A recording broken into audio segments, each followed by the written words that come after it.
కనిపిస్తుంది. అలలు వరుసగా కదులుతూ గట్టిగా శబ్దం చేస్తుంటాయి. అదే కొండ అంచుల మీద కొన్ని పక్షులు తమ గూడ్లు కట్టుకుని జీవిస్తున్నాయి. అలాంటి ఒక అంచుపై ఒక చిన్న పక్షి ఒంటరిగా నిలబడి ఉంది.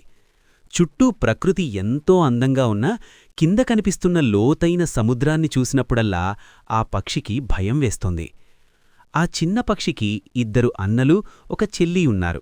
వాళ్లు మాత్రం ముందు రోజే ధైర్యంగా రెక్కలు విస్తరించి ఎగిరిపోయారు. వాళ్లను చూసి ఈ పక్షికి ఎగరాలనే కోరిక కలిగింది. నేనూ ఎగరాలి అననుకుంది.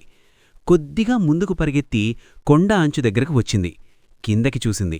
అంతే, భయం ఒక్కసారిగా మనసును పట్టేసింది.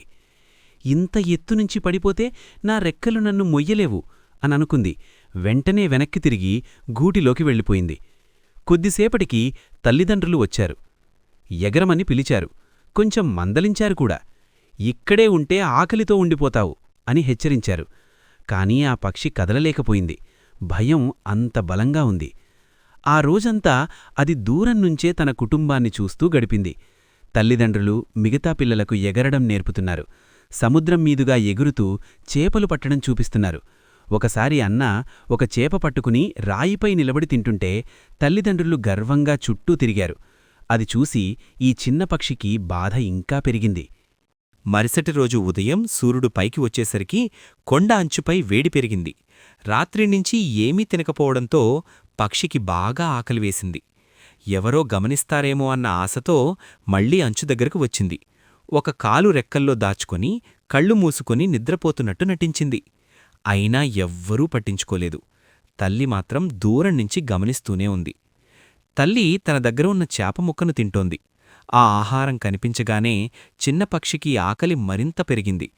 తల్లిని పిలుస్తూ గట్టిగా అరవసాగింది. మొదట తల్లి పట్టించుకోలేదు. కాని కొద్దిసేపటికి చేపముక్కను తీసుకుని ఆ పక్షివైపు ఎగురుతూ వచ్చింది. అది చూసి పక్షికి చాలా ఆనందం వేసింది. తల్లి దగ్గరకు వచ్చి ఒక్కసారిగా ఆగిపోయింది. చేపముక్క చాలా దగ్గరలో ఉంది. కాని అందలేదు. ఎందుకు ఇవ్వడంలేదో పక్షికి అర్థం కాలేదు. ఆకలితో ఆలోచన కూడా మర్చిపోయింది. ఒక్కసారిగా చేపవైపు దూకింది. అదే క్షణంలో అది కొండ అంచునుంచి బయటకు పడిపోయింది. మొదట భయం గుండె ఆగిపోయినట్టుగా అనిపించింది.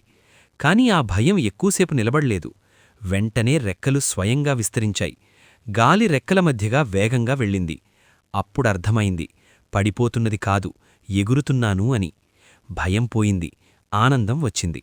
రెక్కలు ఊపగానే అది పైకెగిరింది.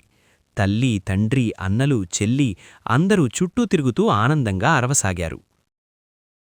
ఇప్పుడు ఆ పక్షి సముద్రం మీదుగా నేరుగా ఎగురుతోంది. కింద ఆకుపచ్చగా కనిపిస్తున్న నీటిలో అలలు కదులుతున్నాయి. కుటుంబం ముందుగా నీటిపై దిగింది. వాళ్లు పిలవడంతో ఈ పక్షి కూడా కాళ్లు దించింది. అలసట వల్ల మళ్లీ వెంటనే ఎగరలేకపోయినా నీటిపై తేలుతూ ఉంది. కుటుంబం మొత్తం దాని దగ్గరకు వచ్చి ఆహారంతో, ప్రేమతో ఆదరించింది. అలా ఆ చిన్న పక్షి తన జీవితంలో మొదటిసారి ఎగరడం నేర్చుకుంది. ఈ కథ మనకి ఒక సింపుల్ నిజాన్ని చెబుతుంది. భయం మనలోనే ఉంటుంది. కాని ఒకసారి ప్రయత్నం చేస్తే అదే భయం మనల్ని ఆపలేకపోతుంది. ధైర్యం బయటనుంచి రాదు. ప్రయత్నం చేసినప్పుడే మనలోంచి బయటకి వస్తుంది.